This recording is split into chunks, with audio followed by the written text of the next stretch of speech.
Em nome do Pai, e do Filho, e do Espírito Santo. Amém.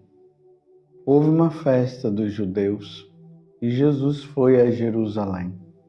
Existe em Jerusalém, perto da Porta das Ovelhas, uma piscina com 5 pórticos, chamada Betesda, em hebraico.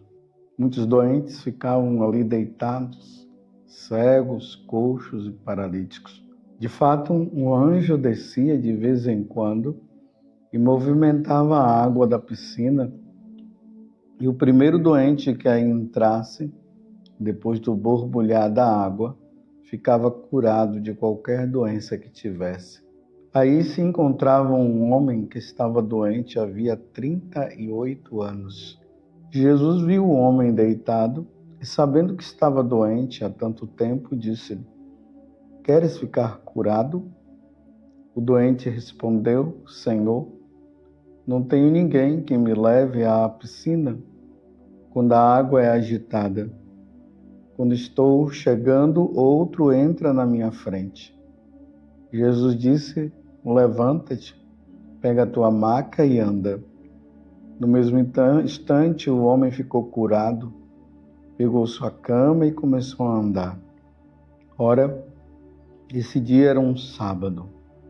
Por isso, os judeus disseram ao homem que tinha sido curado: "É sábado, não te é permitido carregar tua cama." Ele respondeu-lhes: "Aquele que me curou disse: pega a tua cama e anda."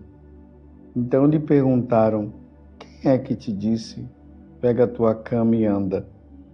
O homem que tinha sido curado não sabia quem fora, pois Jesus se tinha afastado da multidão que se encontrava naquele lugar. Mais tarde, Jesus encontrou o homem no templo e lhe disse: "Eis que estás curado. Não voltes a pecar, para que não te aconteça coisa pior." Então o homem saiu e contou aos judeus que tinha sido Jesus que o havia curado. Por isso, os judeus começaram a perseguir Jesus, porque fazia tais coisas em dia de sábado. Palavra da salvação. Glória a vós, Senhor. Meus irmãos e minhas irmãs, estamos na 4ª semana da Quaresma. Estamos cada vez mais nos aproximando da Semana Santa, onde nós celebraremos o chamado Tríduo Pascal. Na Quinta-feira Santa se celebra a instituição da Eucaristia, do sacerdócio e o mandamento do amor, com aquela celebração da missa que tradicionalmente ficou conhecida como a missa do lava-pés. Na sexta-feira, não é o único dia na liturgia da igreja que não tem missa. Então, haverá aquela celebração da paixão de nosso Senhor Jesus Cristo. Ali Jesus morre. No sábado, aguardaremos a profecia que Jesus disse que ele iria morrer e depois haveria de ressuscitar. Então, no sábado à noite, haverá a missa da Vigília Pascal. E no domingo, a celebração da ressurreição do Senhor. Então, na medida que nós vamos nos aproximando, então a liturgia agora, principalmente nessa 4ª semana, que é também chamada a Semana da Paixão, essas 2 semanas, é a Semana da Paixão, a Igreja vai nos colocar o motivo que levou Jesus à sua morte, segundo o Evangelho de São João. E aí começa justamente nesse capítulo 5, do versículo 1 até o 16, que foi essa narração que nós acabamos de ouvir. Ali, perto da Porta das Ovelhas, Havia uma piscina com 5 pórticos, chamada Betesda em hebraico. Então chamava-se Betesda. Então, muitos doentes ficavam ali deitados, cegos, coxos e paralíticos, esperando, né, que a água se movimentasse. E a primeira pessoa que entrasse na água seria curado. É interessante que aqui diz que a água se movimentava, era um anjo que movimentava aquela água, e o primeiro que entrasse seria curado. A pergunta é, e o segundo não poderia ser curado? E todos que entrassem na água não poderiam ser curados também? Na verdade, era uma superstição que acontecia ali. Se realmente as pessoas eram curadas ou não, isso aí é uma interrogação que fica. Porque ficou essa questão, mas ninguém sabe realmente dessa cura, se ela acontecia verdadeiramente. Só que o interessante é que agora, aquele que é o Senhor, aquele que ontem nós vimos no Evangelho que curou o filho do funcionário do rei, que curou à distância aquele que havia transformado a água em vinho, foi passando agora naquele local. Jesus Cristo, Deus. E, como nós vimos, esse homem, esse paralítico, que já há muitos anos estava ali, ele não conseguia chegar na água. Por ele ser paralítico, ele não conseguia chegar lá. Os outros chegavam, né, porque podiam andar, porque eram cegos e assim por diante, tinham outros tipos de doença. Mas o paralítico seria impossível ele chegar lá. E ainda ser o primeiro, né? Porque tinha que ser o primeiro. Então Jesus olha para ele. E Jesus diz, queres ficar curado? O doente respondeu, Senhor, não tenho ninguém que me leve à piscina quando a água é agitada. Quando estou chegando, outro entra na minha frente. Jesus disse, levanta-te, pega a tua cama e anda. No mesmo instante o homem ficou curado. Pegou sua cama e começou a andar. Então agora vejam, a água não se mexeu, e muito menos veio um anjo ali naquele momento. O Senhor veio. Nosso Senhor Jesus Cristo. No poder da palavra dele, aquele homem foi curado. Aquele paralítico começou a andar. Agora, é importante saber que esse paralítico não conhecia Jesus e nem após a cura, ele quis saber quem era Jesus. Aqui mostra que Jesus foi embora, ele foi feliz da vida, porque estava andando, aí as autoridades religiosas vieram questionar. E em vez de ficarem felizes de ver aquele homem que tinha sido curado, que era paralítico, e passou por aquele milagre, agora estavam andando, eles estavam preocupados porque o homem carregou a maca no dia de sábado. Aquele exagero da lei que eles tinham colocado, porque no dia de sábado não podia fazer coisa nenhuma. Então perguntam ao paralítico, eu só estou narrando para vocês o que ocorreu nesta passagem. Então, aquele homem agora é questionado por todas as outras pessoas, pelas autoridades religiosas.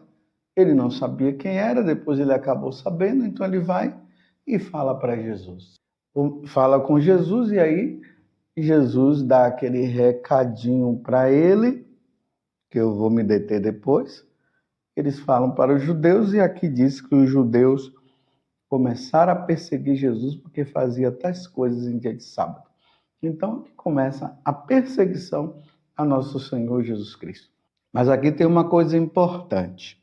O homem que tinha sido curado não sabia quem fora, pois Jesus se tinha afastado da multidão que se encontrava naquele lugar.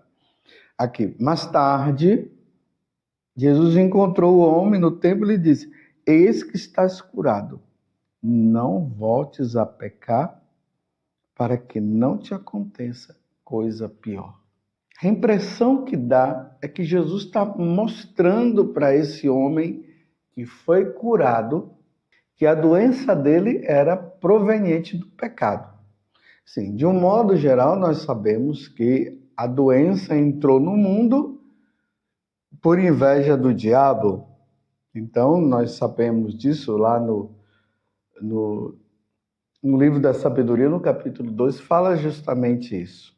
Não é que o homem estava possuído pelo diabo, mas a enfermidade dele era proveniente do pecado também. Quer dizer, as doenças existentes no mundo, o mal existente no mundo, tem por fundo o pecado. Se Adão e Eva não tivessem comido do fruto do conhecimento do bem e do mal, se eles tivessem obedecido a Deus como Deus havia falado, não existiria doença no mundo.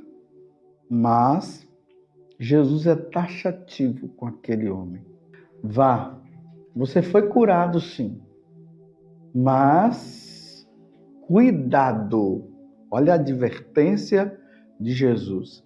Eis que estás curado, não voltes a pecar para não te acontecer coisa pior.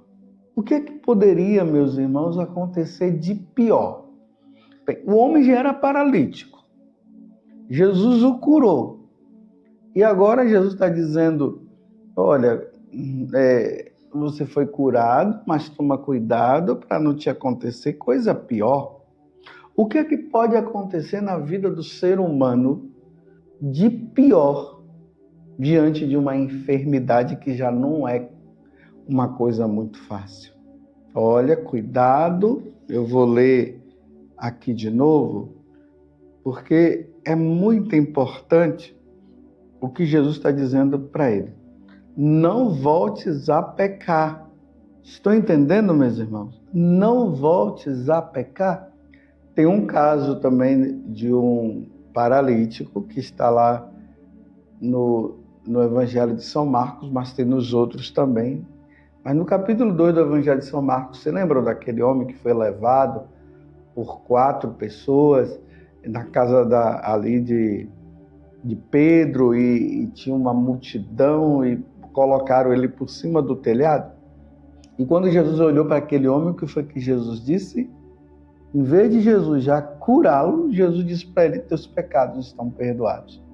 Há uma preocupação de Deus com os nossos pecados. Deus não quer que nós pequemos. Mas por que Deus não quer que nós pequemos? Porque, meus irmãos, o pecado é a única coisa que pode nos impedir de entrar no céu. A preocupação de Deus conosco é essa. Nós não devemos pecar.